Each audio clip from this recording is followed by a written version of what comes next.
president of your Charlotte Firefighters Association Local 660.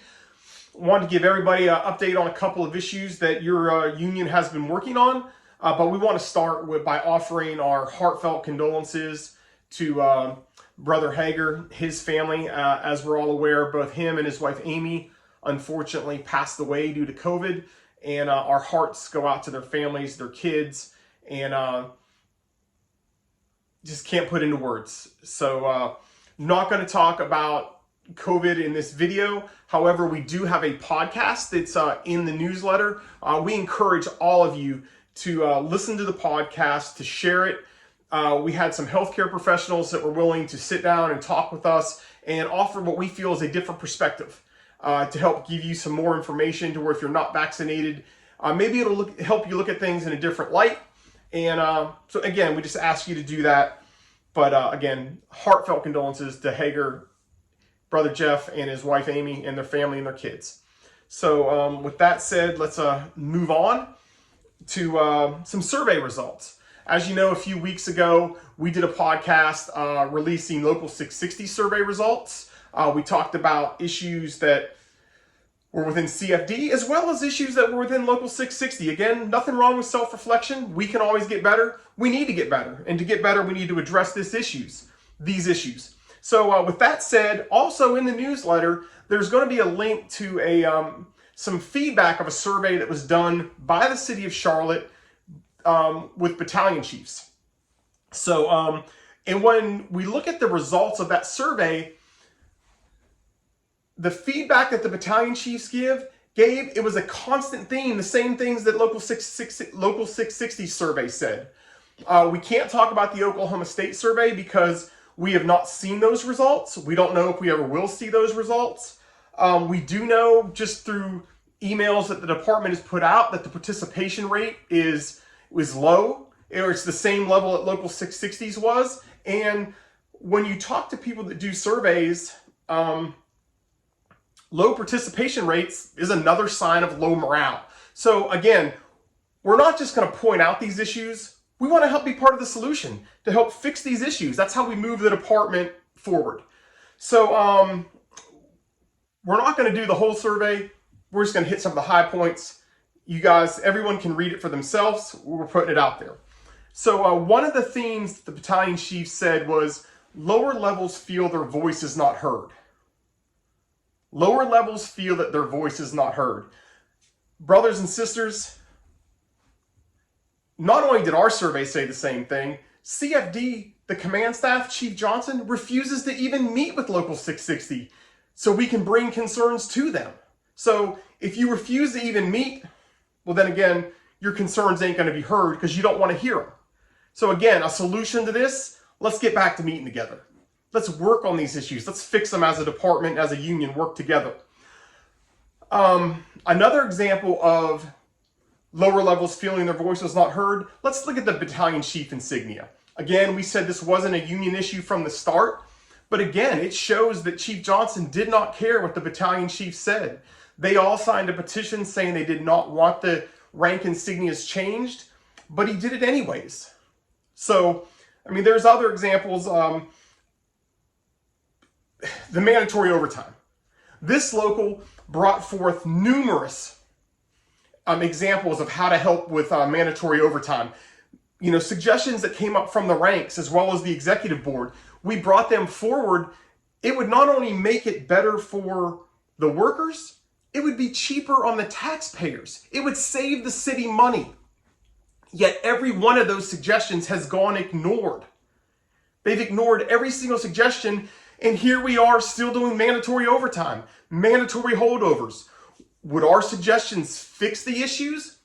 I don't know. But we could at least try them instead of doing the same thing over and over and over again and not listening to the workforce and not even taking consideration are those suggestions and trying them. So those are some examples. Another thing that the survey showed from the battalion chiefs was operations field command staff does not care. Our operations doesn't matter. This is reflected in their policies. We keep talking about that. The mandatory overtime policy, the off-duty training, our Saturday training, it's like we're going to do these things because we want to, not because the workforce is, I mean, we talk about the workforce already being stressed out, already being overworked. You know, through COVID, we've worked longer hours. We've worked mandatory overtime, mandatory holdovers. Our Kelly numbers have been canceled, which is mandatory overtime, by the way. And where's the reprieve been? We talk about, you know, we feel like we don't matter, you know, rather than saying, hey, we're going to throw you a bone, do something nice for you. We've instituted Saturday training, which makes it harder to get work subs. It makes it, again, Saturday traditionally was a day where we cleaned the station, and then it's a weekend while the rest of the workforce is off. You know, we were allowed to just run calls. But now we've had the burden of additional training put on us on Saturdays, which makes it harder to find work subs. I've heard people say, we can't find work subs on Saturday because they don't want to get tied up driving a county over 45 minutes away to do training. When we talk about operations don't matter, you know, let's remember what what Deputy Chief Jones told the C-Shift battalion chiefs. We make the rules, we can break the rules. It puts them higher than us when they feel that they can break whatever rule. You know, we make them, we can break them.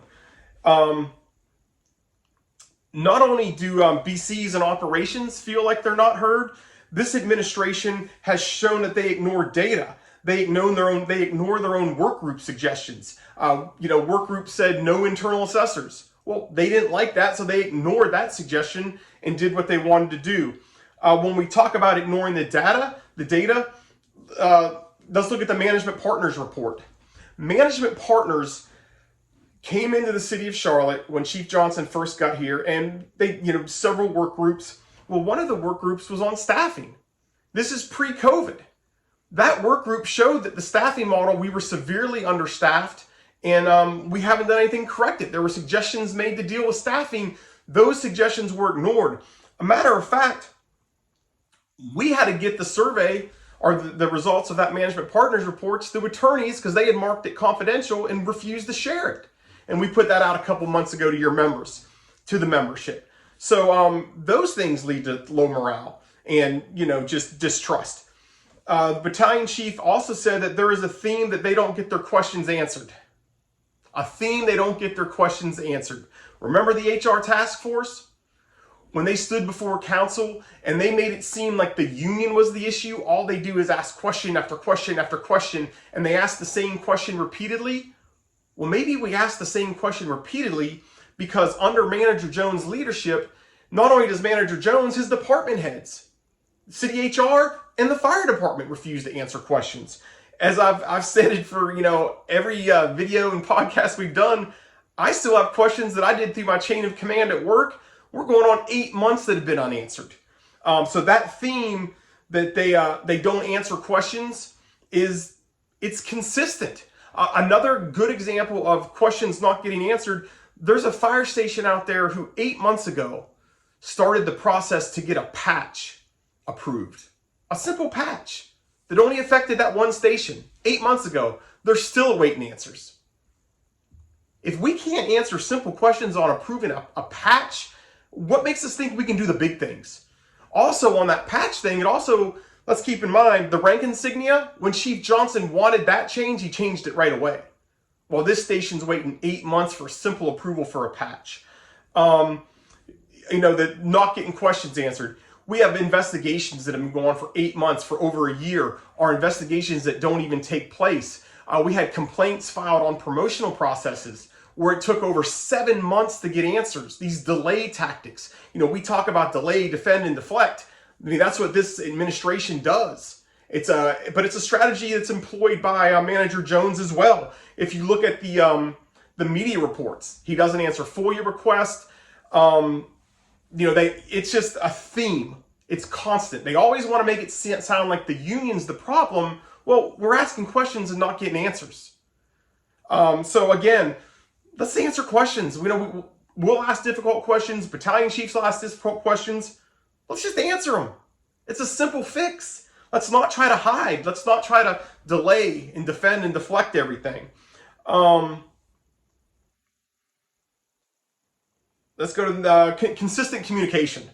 You know, since, you know, this goes back to when Chief Johnson first got here and we went to IBs. You know, we went to them and we told them, hey, we're hearing a lot from our members that these IBs, members feel like they're confusing, they're ineffective, that they contradict policy. But yet, I know battalion chiefs have told the command staff the same thing, but yet we're still doing this communication that we know isn't effective. Why are we doing it?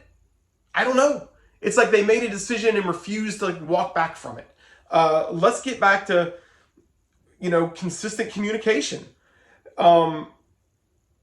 Deputy chiefs giving inconsistent and contradicting messaging at stations. We've addressed that several times. I personally have addressed it with Chief Johnson, and I know many captains and battalion chiefs have that, battalion chiefs will go to stations and just say things that aren't true, or they're not consistent with the communication. So one of the good examples of inconsistent communication was 2 weeks ago on September 11th. We've been told, or some shifts have been told, that we can turn in vacation.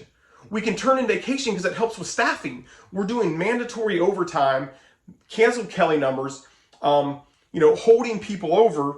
We should be able to turn in vacation to assist the city. This would help the city. It would also prevent workers from being held over that don't want to work that day. They may have had plans with their family members. On September 11th, there were individuals who tried to turn in vacation and were told they couldn't. Why are some shifts allowing people to turn in vacation and others not? This goes to consistent communication. We have 3 division chiefs. They all work at the same station. We should be able to be on point on this, but it's like kind of like the old issue we had where we had three shifts, 3 different departments. There's nothing consistent about that. We're just asking for consistency. I think every worker wants that. So again, you can look at the survey yourself. It's just consistent with everything we've been saying. Let's work on fixing these issues. Let's work together to fix them. The other thing about the survey that is very telling, I believe her name is Kathy Luther. I'm not sure, I've never met her, but she's actually been facilitating the staff meetings between the command staff and the battalion chiefs. And she said that, I'll be overseeing these meetings or facilitating these meetings for the foreseeable future until the fire department finds its rhythm. So the city knows there's a problem. They're trying to fix it. We've been trying to raise these issues, but brothers and sisters, we're over 3 years in. If one of us, if we weren't doing our job 3 years in, there'd be consequences.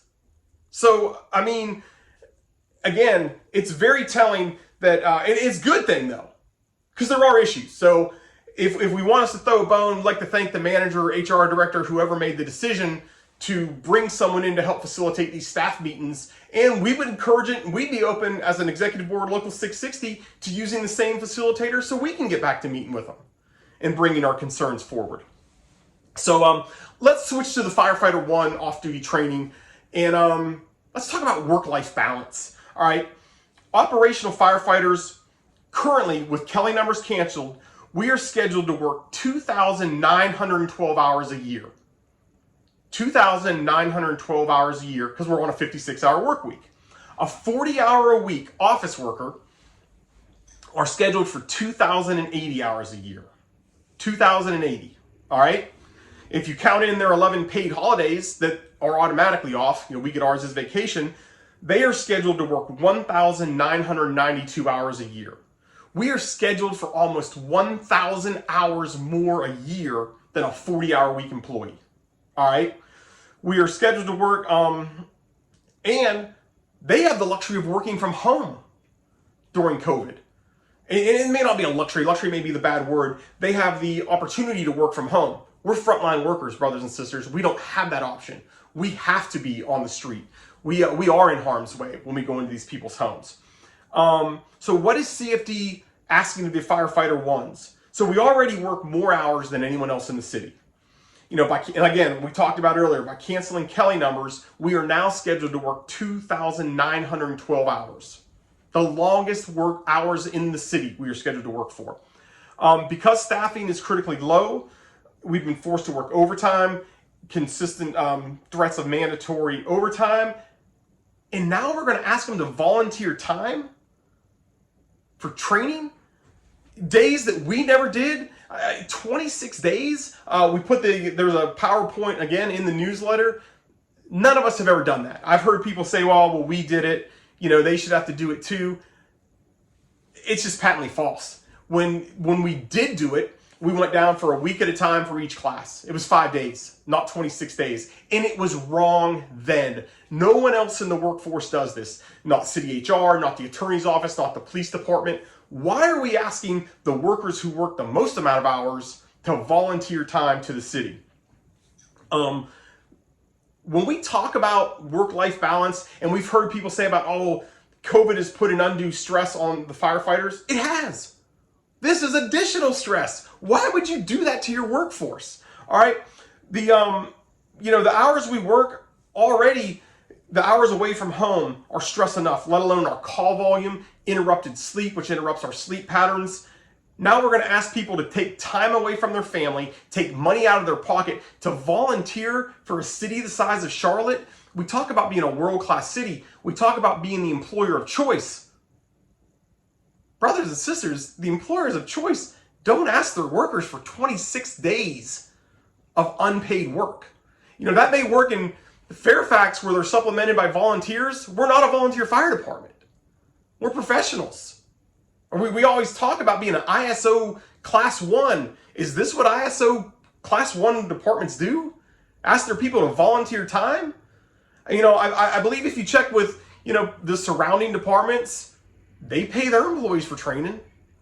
Whether it's Huntersville, Davidson, Cornelius. Ask around. I don't think their people are doing it for free. The other thing to be really cognizant of is the public safety pay plan. They have said that the firefighter 1 to firefighter 2 is a promotion. If that's the case, they're well within their rights to do it. However, they know, is you can ask anyone on the pay plan, ask anyone in HR, ask the fire chief, the pay plan is based on top firefighter pay when we look at those 20 cities without promotion, not top firefighter 2 pay, because many of those cities don't have firefighter 2s. That is top firefighter pay. All right? So when we base on the 20 comparable cities, firefighter 1s, new hirees are already coming in at 17.8% behind the median. So we're already getting paid less than them other departments. And we're going to ask to volunteer more time. It's just incomprehensible to me, but that is what you think of your workforce. You don't think very highly of them if that's what you're asking. When you're just taking advantage of a workforce to ask them to work those kind of hours. To put it in a different perspective, those same 20 cities, again, firefighter 1 start out 17.8% behind the median. All right? Charlotte City Council members just voted themselves a raise, which put themselves 124% above the median of those same cities compared to their council members. So why our people, frontline workers, council's always wanting to give us the platitudes, thank you for the job you do, we're so appreciative. We start out 17.8% behind. They just gave themselves a raise that puts them 124% above the median. And as a reward, we're going to ask you to come volunteer 26 days of training? Come on, brothers and sisters, we're better than this. We worked with then Mayor Anthony Fox in the White House to end this practice in 2012. I know that's how it went down because I was there. All right? Mayor Fox worked with us. We worked with the White House and President Barack Obama to end the practice of off-duty training for firefighter 2, and this chief and city council have reinstated it. We're asking for that to just pay the people. CMPD isn't asked to go train for their classes to get the top pay. They get the top pay in 9 years. It takes us 12 years, and they don't have to train off duty. Matter of fact, when they go take a promotional test, they get paid. They don't do that off duty. We hear all the time that we have to treat all city workers the same. Well, why are we the only ones being asked to work 26 days for free to meet our pay? We come in below the market, and we do the pay plan to help the city get us there. And then now we're going to ask people to volunteer for it? The solution is simple. Pay them overtime. We're asking that all firefighter 1s in that class be paid overtime, be paid their worth. The instructors aren't working for free, nor should they be. We shouldn't be asking the lowest paid workers in the workforce to volunteer and then possibly, again, time away from their family, money that, and then be asked, maybe held over on Saturday or Sunday. Let's treat all people the same. That's an easy fix. We can work together on that. I'm going to wrap this up. We've been getting a little long-winded. Again, the survey results are in there. The Firefighter 2 PowerPoint is in there. We ask that you share this. And I know now some people are going to say that, oh, this is inflammatory. Is it inflammatory? It's however you want it to be. It's the facts, though. Again, we want to work with people to fix these issues. We're not just complaining. We're offering fixes to every one of these solutions, every one of these issues we brought up. We've offered fixes in the past. We're offering them now. We're asking that the fire chief stop ignoring his workforce and work with us. So again, we're asking Manager Jones and Chief Johnson, come to the table. Let's work collaboratively.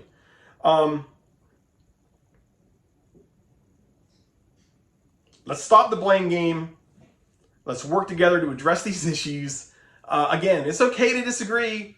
We addressed our issues in the last podcast. We know the union has issues to work on. Let's fix them. But it's the same with this CFD, and it's the same with the city manager's office. Let's stop the blame game. Let's sit down at the table. Let's work together and fix these issues.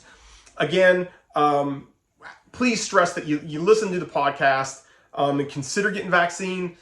Please share this information with everybody. And I just want to say once again that our hearts go out to the Hager family and the children.